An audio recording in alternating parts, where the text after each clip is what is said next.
မင်္ဂလာပါရှင်ဒေါက်တာမြတ်နောပါအိမ်ထောင်ရေးတစ်ခုမှာခွင့်လွှတ်ခြင်းဆိုတဲ့စကားလုံးကိုကျမတို့ခဏသုံးကြပါတယ်ဒါပေမဲ့လူတော်များများရဲ့စိတ်ထဲမှာတော့ခွင့်လွှတ်လိုက်တာဟာကိုယ့်ဘက်ကအရှုံးပေးလိုက်တာတစ်ဖက်လူရဲ့အမားကိုလက်ခံလိုက်တာဒါမှမဟုတ်ကို့မှာပြောပိုက်ခွင့်မရှိတော့တာလို့ထင်နေကြပါတယ်တကယ်တော့ခွင့်လွှတ်ခြင်းဆိုတာအားနည်းသူတွေလုပ်နိုင်တဲ့အရာမဟုတ်ပါဘူး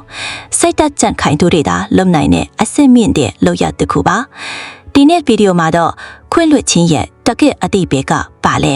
ဘလို့အရာမျိုးကိုခွင့်လွှတ်သင့်ပြီးဘလို့အခါမှာတော့စီးတစ်ခုတားတဲ့တယ်လေဆိုတာကိုအသေးစိတ်ဆွေးနွေးပေးသွားမှာဖြစ်ပါတယ်ရှင်ပထမဆုံးရှင်းအောင်ပြောရရင်ခွင့်လွှတ်တဲ့ဆိုတာတစ်ဖက်လူလုပ်ခဲ့တဲ့အမားကိုဒါဟာကောင်းပါလေလို့တတ်မှတ်ပေးလိုက်တာမဟုတ်ပါဘူးအမားကတော့အမားပါပဲခွင့်လွှတ်ခြင်းဆိုတာအဲ့ဒီအမားကြောင့်ဖြစ်လာတဲ့နာကျင်မှုနဲ့တောင်းတတွေကိုကိုယ့်ရဲ့စိတ်ထဲမှာစက်ပြီးတဲမထားတော့ပဲပေးချလိုက်တာကိုဆိုလိုတာပါ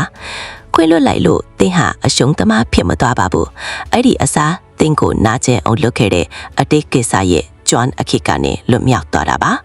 ခွင့်လွှတ်ခြင်းဟာလွတ်ပေးတာတဲ့ကိုယ့်ရဲ့စိတ်အေးချမ်းမှုအတွက်ကိုပြန်ပေးတဲ့လက်ဆောင်တစ်ခုပဲဖြစ်ပါတယ်ရှင်စိတ်ပညာရှုထောင့်ကနေကြည့်ရင်လေနာကြီးချက်တွေကိုရင်ထဲမှာစုထားခြင်းဟာခန္ဓာကိုယ်ထက်ကကော်တီဆောလို့ခေါ်တဲ့စိတ်ဖိစီးမှုဟော်မုန်းတွေကိုတိုးထွားစေပါလေဒါဟာတွေးတိုးတာနှလုံးရောဂါနဲ့ကိုယ်ခံအားကျဆင်းတာတွေကိုဖြစ်စေနိုင်ပါတယ်ခွင့်လွှတ်တဲ့သူတွေဟာစိတ်ပိုင်းဆိုင်ရာပုံမှုတည်ငြိမ်ကြသလိုညဘက်အိပ်စက်မှုလည်းပုံမှုကောင်းမွန်ကြပါတယ်ဒါကြောင့်ခွင့်လွှတ်ခြင်းဆိုတာတစ်ဖက်လူကိုသဘောကုန်းပြတာထက်ကိုယ့်ရဲ့ရုပ်ပိုင်းဆိုင်ရာနဲ့စိတ်ပိုင်းဆိုင်ရာကျန်းမာရေးကိုကာကွယ်လိုက်တာလို့နားလည်ထားဖို့လိုအပ်ပါတယ်ရှင်လူတော်များများကြောက်ကြတာကခွင့်လွှတ်လိုက်ရင်သူကနောက်တစ်ခါထန်လို့ဦးမှာပဲဆိုတာပါဒီနေရာမှာခွင့်လွှတ်ခြင်းနဲ့ယုံကြည်ခြင်းကိုခွဲခြားမြင်ဖို့လိုအပ်ပါတယ်သင်ဟာသူ့ကိုခွင့်လွှတ်နိုင်ပေမဲ့ယုံကြည်မှုပြန်ပေးဖို့ကတော့အချင်းယူရပါမယ်ခွင့်လွှတ်တယ်ဆိုတာနောက်တစ်ကြိမ်ထပ်မခွင့်ပေးလိုက်တာမဟုတ်ပါဘူးငါမင်းကိုခွင့်လွှတ်တယ်ဒါပေမဲ့နောက်တစ်ခါဒီလိုမျိုးထပ်ဖြစ်လို့မရဘူးဆိုတဲ့စီးကိုဖြတ်သားသတ်မှတ်ထားရပါမယ်ကျမ်းမာတဲ့ခွင့်လွှတ်ခြင်းမှာဖြတ်သားတဲ့စီးကံချက်တွေအမြဲပါဝင်ပါလေရှင်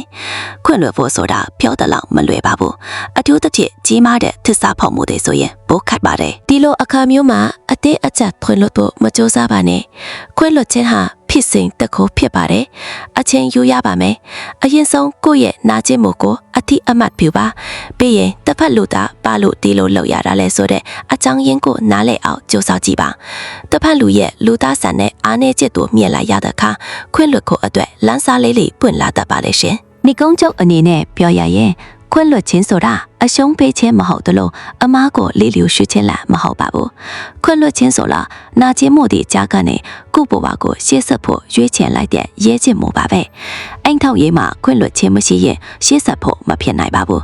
ဒါပေမဲ့အဲ့ဒီခွင့်လွှတ်ခြင်းဟာနှစ်ယောက်စလုံးကိုပိုကောင်းတဲ့လူသားတွေဖြစ်လာစေဖို့ဦးတည်ရပါမယ်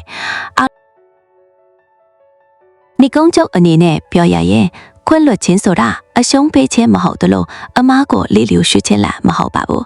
ခွင့်လွှတ်ခြင်းဆိုတာနာကျင်မှုတွေကြားကနေကိုယ့်ဘဝကိုရှေ့ဆက်ဖို့ရွေးချယ်လိုက်တဲ့ရဲချင်မှုပါပဲအိမ်ထောင်ရေးမှာခွင့်လွှတ်ခြင်းမရှိရင်ရှေ့ဆက်ဖို့မဖြစ်နိုင်ပါဘူးဒါပေမဲ့အဲ့ဒီခွင့်လွှတ်ခြင်းဟာနှစ်ယောက်စလုံးကိုပိုကောင်းတဲ့လူသားတွေဖြစ်လာစေဖို့ဦးတည်ရပါမယ်အားလုံးပဲနာကြီးချက်တွေကနေလွတ်မြောက်ပြီးပေါ်ပါလန်းဆန်းတဲ့အိမ်ထောင်ဒီဘဝကိုတည်ဆောက်နိုင်ကြပါစေရှင်ကျေးဇူးတင်ပါစေ